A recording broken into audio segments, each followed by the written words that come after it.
Hello दोस्तों, आप सभी का स्वागत है एक बार फिर से आपके अपने यूट्यूब चैनल एनएम शिक्षा 1176 में। तो आज मैं अपने सब्सक्राइबर की डिमांड पर टॉपिक लेकर आई हूँ अमेज़न आंदोलन। तो चलिए वीडियो को स्टार्ट करते हैं। परिचय। भारत में अमेज़न आंदोलन के संघर्षों ने अनियंत्रित औद्योगिकरण और प्राकृतिक संसाधनों के मानव शोषण के विनाशकारी परिणामों को उजागर करके दुनिया में एक नई तरह की पर्यावरण चेतना को आगे बढ़ाया। यानी कि ये जो संघर्ष अपने आप में बहुत ज़्यादा महत्वपूर्ण है, इसकी अपने आप में एक महत्वपूर्ण छाप है जो दुनिया पर पड़ी। तो चलिए आगे पढ़ते हैं। अमेज़न त्रासदी। अमेज़न त्रासदी जो है, ठीक है, बहुत बड़ी त्रासदी थी ये। अगर देखें तो ये अपनी चिपको आंदोलन और भोपाल गैस त्रासदी के बिल्कुल बराबर थी। ठीक है, ये मेन टॉपिक है। एक आपका चिपको आंदोलन हो गया, भोपाल गैस त्रासदी हो गया, और ये अमेज़न त्रासदी जिसको इंग्लिश में अमेज़न स्ट्रगल के नाम से जाना जाता है। तो चलिए आगे पढ़ते हैं। अमेज़न वर्षा वनों की कटाई, जंगल की आग और मानव प्रेरित विनाश के अन्य रूपों के कारण त्रासदी का सम्मान किया है। अमेज़न वर्षा वन ग्रह पर सबसे अधिक जैव विविधता वाले क्षेत्रों में से एक है और वैश्विक जलवायु को विनियंत्रित करने में महत्वपूर्ण भूमिका निभाता है।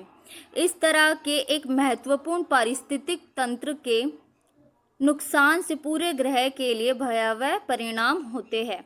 अमेज़न वर्षा वन को अक्सर पृथ्वी का फेफड़ा कहा जाता है। ठीक है, अमेज़न वर्षा वन को किस नाम से जाना जाता है? पृथ्वी का फेफड़ा, क्योंकि यह वातावरण से कार्बन डाइऑक्साइड की एक महत्वपूर्ण मात्रा को अवशोषित करता है। ठीक है, जैसे हमारे फेफड़ों से हमारे जो निकलता है जो सांस होती है, वैसे ठीक है, सेम ऐसे ही है ये।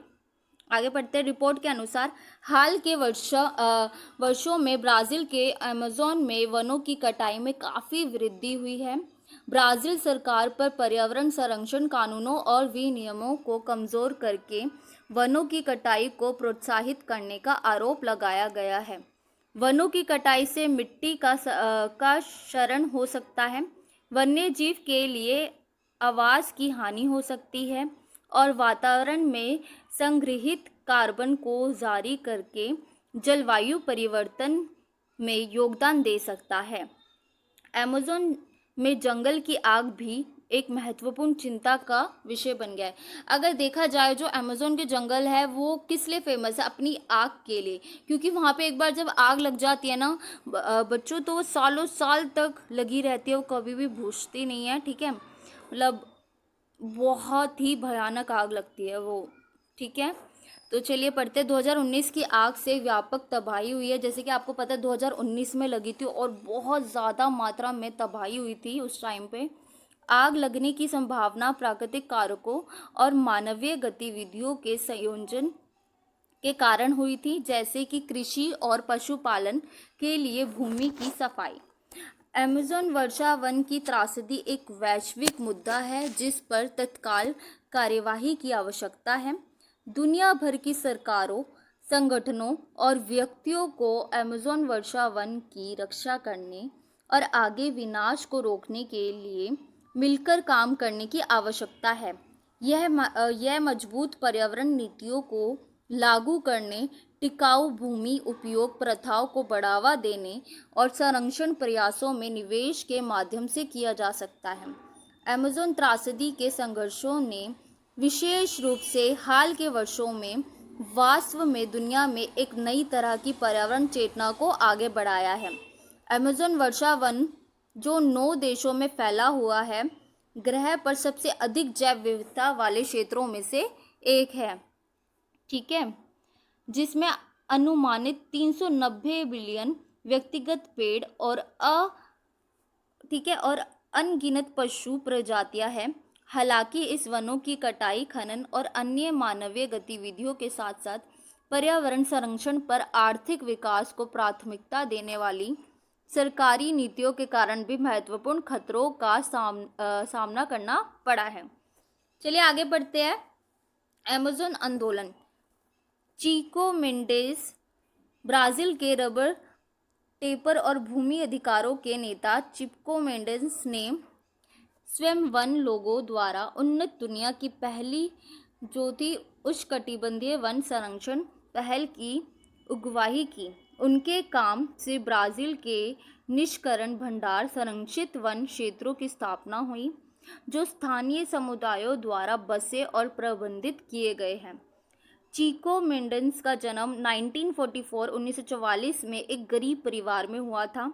9 साल की उम्र में उन्होंने रबर टेपर के रूप में काम किया।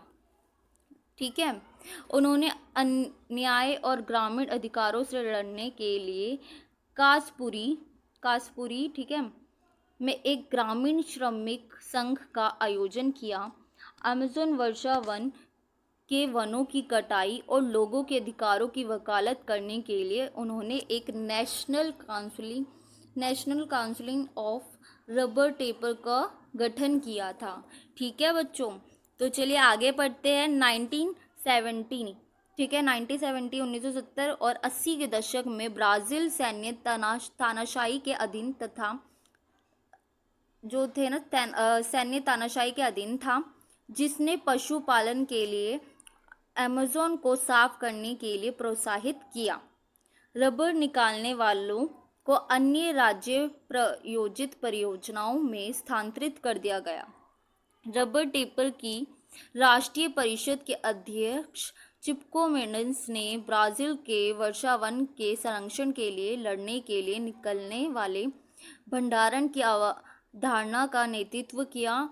1988 में उन्होंने उनके घर के बाहर गोली मार दी गई, जिससे प्रतिरोध बढ़ गया और देश के पहले निष्कर्षण रिजर्व की स्थापना हुई। मेंडेस की मृत्यु के एक दशक बाद उनके जो सहयोगी थे ना, उन्होंने वन की सब घोषित सरकार की स्थापना की और कई पर्यावरण अनुकूल नीतियों की स्थापना की। हालांकि वनों की कटाई की दर में गिरावट आई है और वन अवैध और निरंतर कटाई कृषि विस्तार और बुनियादी ढांचे के विकास से लगातार खतरे में है। ठीक है, आगे हम पढ़ते हैं। अमेज़न त्रासदी के संघर्षों ने एक नई तरह की पर्यावरण चेतना को कैसे आगे बढ़ाया। ठीक है, वैश्विक ध्यान में वृद्धि। अमेज़न त्रासदी ने हाल के वर्षों में वैश्विक ध्यान आकर्षित किया है। लोगों का जो है पर्यावरण की तरफ अपना ध्यान आकर्षित किया इस गतिविधि ने, इस त्रासदी ने। ठीक है, लोग ज़्यादा जो है पर्यावरण को लेकर जागरूक हुए। कार्यकर्ता और पर्यावरणविदों और संबंधित नागरिकों ने वर्षा वन के विनाश और ग्रह पर इसके प्रभाव के बारे में जागरूकता बढ़ाई है। स्वदेशी आवाज़ों का उदय। अमेज़न वर्षा वन की रक्षा के लिए स्वदेशी समुदाय संघर्ष में सबसे आगे रहे हैं और हाल के वर्षों में उनकी आवाज़ें और अधिक प्रमुख हो गई है। इससे पर्यावरण के संरक्षण में स्वदेशी ज्ञान और प्रथाओं के महत्व की अधिक सराहना हुई है। स्थिरता पर अधिक ध्यान। अमेज़न त्रासदी ने इस क्षेत्र में संचालित कृषि, खनन और अन्य उद्योगों में स्थायी प्रथाओं में अधिक ध्यान केंद्रित किया है। इसमें नई तकनीकों और प्रथाओं का विकास शामिल है जो पर्यावरण पर मानवीय गतिविधियों के प्रभाव को कम करते हैं। जलवायु परिवर्तन जागरूकता। अमेज़न वर्षा वन के अक्सर पृथ्वी का फेफड़ा कहा जाता है क्योंकि यह वातावरण से कार्बन डाइऑक्साइड की एक महत्वपूर्ण मात्रा को अवशोषित करता है। इसलिए वर्षा वन के विनाश ने जलवायु परिवर्तन में योगदान दिया है और अमेज़न त्रासदी के संघर्षों ने पर्यावरण विनाश और जलवायु परिवर्तन के बीच की कड़ी के बारे में जागरूकता बढ़ाने में मदद की है। तो चलिए ये टॉपिक यहीं समाप्त होता है। Thank you for watching. अगली वीडियो में हम मिलते हैं। आई होप आपको जो ये टॉपिक है क्लियर हो गया होगा। और ठीक है, आपको अगर कोई भी डाउट है तो आप मुझे कमेंट करके बता सकते हैं। आपको और किस टॉपिक पे वीडियो चाहिए आप मुझे वो भी बता सकते हैं। अगर आपने लास्ट तक वीडियो देखी है तो वीडियो को लास्ट तक देखने के लिए थैंक यू। अगर आपको ये नोट्स चाहिए तो आप टेलीग्राम को ज्वाइन कर सकते हैं, वहाँ पे मैं ये आपको नोट्स प्रोवाइड कर दूँगी। ठीक है बच्चों, तो चलिए अब नेक्स्ट वीडियो में मिलते हैं।